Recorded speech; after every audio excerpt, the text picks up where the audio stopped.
مہمانان معظم اور دینی بھائیوں اور خاص طور پر مستحق حلب میں خدمت کرنے والے ساتھیوں، اللہ تبارک و تعالی ہم سب کی یہاں حاضری کو قبول فرمائیں اور اپنی رضامندی کا ذریعہ بنائیں اور خدمت کرنے والوں کا حوصلہ بڑھے۔ ہماری اس حاضری سے اللہ تبارک و تعالی ایسے فیصلے فرمائیں۔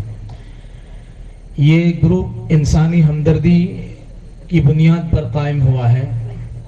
انسانیت کیا ہے؟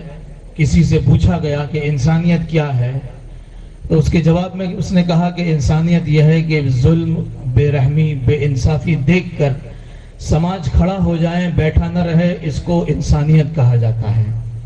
شیخ سعدی رحمۃ اللہ علیہ بہت بڑے بزرگ گزرے ہیں، ان سے کسی نے پوچھا کہ انسانیت کیا ہے، تو ان کی زبان چونکہ فارسی تھی، انہوں نے فارسی میں کہا بنی آدم اعضائے یک دیگرند کہ در آفرینش زیک جوہرند، کہ انسان سب کے سب ہاتھ پیر کے مانند ہے۔ جیسے ایک جسم کے ہاتھ پیر ہوتے ہیں، اس سے جسم مکمل ہوتا ہے، ایسے ہی آپس میں مل کر زندگی گزارنے سے انسانیت مکمل ہوتی ہے۔ چونکہ سارے انسان ایک ہی اصل سے بنے ہیں، سب کی اصل ایک ہے، سب کے ماں باپ ایک ہے، حضرت آدم اور حضرت حوا، ان دونوں پر اللہ کی سلامتی نازل ہو۔ نبی کریم صلی اللہ علیہ وسلم پر جو قرآن کریم اتارا گیا، اس میں انسانیت کو اس طرح بتایا گیا کہ جس نے کسی ایک انسان کی زندگی بچائی، اس نے پوری انسانیت کی زندگی بچائی، ایسا ثواب اس کو دیا جائے گا۔ اور جس نے کسی ایک انسان کو قتل کیا، گویا اس نے پوری انسانیت کو قتل کر دیا۔ روس کے ایک لیکھک نے ایک بات لکھی ہے کہ انسانیت ہمدردی ہے، انسانیت ہمدردی ہے۔ اگر ہمدردی نہ ہو تو تاریخ یعنی اتہاس، ناول، ادب، مذہب، یہ سب چیزیں پھیکے اور بے اثر ہو کے رہ جاتے ہیں۔ تو انسانیت بہت بڑی چیز ہے۔ اس انسانیت کی خدمت کے لیے یہ گروپ اللہ نے کھڑا کیا ہے، اللہ اس کو قبول فرمائے۔ اور گروپ میں جنہوں نے خدمت کی ہے انسانیت کی جان بچانے کی، یہ جب حذیفہ بھائی اپنی بات پیش کر رہے تھے اور ڈاکٹر شکیل صاحب کا نام انہوں نے لیا، تو میں نے اسی وقت سوچا کہ میں کہوں گا کہ انسانیت کیا ہے، تو ڈاکٹر شکیل صاحب کو دیکھیں کہ انسانیت ان کا نام ہے کہ وہ ایک بچی کی جان بچائی انہوں نے، اور اس کے بعد ہمیشہ کے لیے فیصلہ کر دیا کہ جب بھی وہ آنا چاہے آئے، ان سے کوئی فیس نہیں لی جائے گی۔ یہ انسانیت ہے۔ اللہ ایسے تمام خادمان قوم کو لمبی عمر عطا فرمائے اور ان سب کی خدمت کو ہمیشہ کے لیے قبول فرمائے۔ محترم بزرگوں، ایک بات یہ ہے کہ اصل میں انسانیت کی خدمت جو کرتا ہے وہ اللہ نے اس کو چنا ہے۔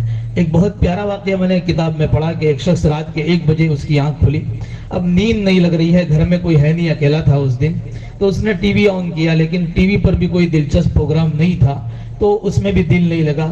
بالکنی میں آ کر تھوڑی دیر کھڑا رہا، بارش ہو رہی تھی باہر، لیکن تب بھی طبیعت میں سکون نہیں ہوا، تو اس نے سوچا کہ چلو کہیں پر بھی چائے کی کیٹلی کھلی ہوگی تو جا کر چائے پی لیتے ہیں۔ قریب میں سوچا تو قریب میں تو کوئی چائے کی کیٹلی اسے ذہن میں نہیں آئی، سوچا کہ ذرا دور فاصلے پر ہے، تو اپنی گاڑی نکالی اور بارش ہلکی ہلکی بارش ہو رہی تھی، یہ اپنی گاڑی لے کر چائے پینے کے لیے نکلا۔ کافی دور چلنے کے بعد ایک برج اتر کر اس نے ایک درخت دیکھا، درخت کے نیچے ایک 8-10 سال کا بچہ بھیگا کھڑا تھا اور ایک کانپ رہا تھا۔ اس نے گاڑی روکنی چاہی، لیکن دل میں خیال آیا کہ رات دیر ہو چکی ہے اور یہ ماحول بھی ٹھیک نہیں ہے، ایسے موقع پر میں اکیلا ہوں، گاڑی روکتا ہوں تو ہو سکتا ہے کہ یہ بچہ کسی ٹیم کا جو ہے وہ حصہ ہو اور وہ سچی سازش کا میں شکار ہو جاؤں، اس لیے گاڑی آگے بڑھا دی۔ پھر خیال آیا کہ نہیں، مجھے دیکھنا چاہیے، تو گاڑی کو گھما کر پھر لایا، اس بچے کے پاس جا کر کھڑا رہا اور کہا کہ بیٹے رات اتنی دیر اور بارش ہو رہی ہے، تم کانپ رہے ہو، یہاں اکیلے کیوں کھڑے ہو؟ تو اس نے کہا کہ یہ اسٹیڈیم جو سامنے ہے، میری امی وہاں پر ٹافیاں بیچتی ہے، بسکٹ بیچتی ہے، چاکلیٹ بیچتی ہے، میں ان کے ساتھ آیا تھا لیکن بچھڑ گیا ہوں، میری ماں چلی گئی ہے، میں یہیں رہ گیا ہوں، اور بھیگ رہا تھا بچہ، کانپ رہا تھا، بخار بھی اس کو ہو گیا تھا۔ اس نے اس بچے کو کہا کہ بیٹھ جاؤ گاڑی میں بٹھایا اور گاڑی میں بٹھا کر آگے گاڑی اسٹارٹ کی۔ دل میں خیال آیا، اللہ سے کہا کہ اللہ، آپ نے اپنے بندوں کو پیدا تو کر دیا ہے، لیکن آپ ان کا خیال کیوں نہیں رکھتے ہیں؟ اللہ سے کہا کہ آپ نے اپنے بندوں کو پیدا تو کر دیا ہے، لیکن آپ اپنے بندوں کا خیال کیوں نہیں رکھتے ہیں؟ یہ بارش میں بھیگ رہا ہے، 8-10 سال کا بچہ ہے، اس کی ماں سے الگ ہو چکا ہے اور بخار اس کو آیا ہوا ہے، آپ نے کوئی خیال نہیں رکھا اس کا۔ فوراً دل میں اللہ کی طرف سے بات ڈالی گئی کہ تجھے 1 بجے رات کو اٹھا کر کیوں بھیجا ہے میں نے، سمجھے؟ رات کو تجھے 1 بجے اٹھا کر کیوں بھیجا ہے؟ کہ یہ اللہ کی طرف سے نظام ہوتا ہے. ہم تو آلے کار ہوتے ہیں، ہم خدمت کرنے والے ہم نہیں ہوتے، فیصلہ وہاں سے ہوتا ہے. ہمیں منتخب کر لے، یہ ہماری سعادت مندی کی بات ہے. لہذا خدمت کرنے والوں کی خدمت میں گزارش ہے کہ اپنے حوصلوں کو بلند رکھیں، اپنے عزائم کو بلند رکھیں. جیون میں اگر کچھ کرنا ہے تو من مار کے مت بیٹھو. جیون میں اگر کچھ کرنا ہے تو من مار کے مت بیٹھو. آگے آگے بڑھنا ہے تو ہمت ہار کے مت بیٹھو.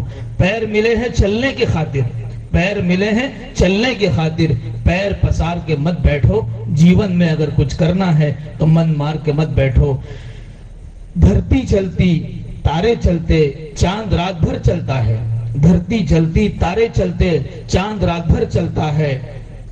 کرنوں کے انبار بانٹنے سورج روز نکلتا ہے. ہوا چلے تو مہک بکھرے، ہوا چلے تو مہک بکھرے.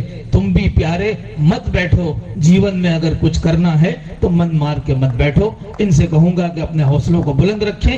اور رکاوٹیں آئیں گی، مشکلات بھی آئیں گے، حالات بھی آئیں گے، لیکن اپنے عزائم کو بلند رکھیے. کوئی مشکل آپ کے لیے مشکل نہیں ہوگی. کسی شاعر نے بہت پیاری بات کہی ہے کہ سفر میں اگر مشکل آئے، سفر میں اگر مشکل آئے تو ہمت اور بڑھتی ہے. سفر میں اگر مشکل آئے تو ہمت اور بڑھتی ہے. کوئی اگر راستہ روکے تو جرأت اور بڑھتی ہے. کوئی اگر راستہ روکے تو جرأت اور بڑھتی ہے.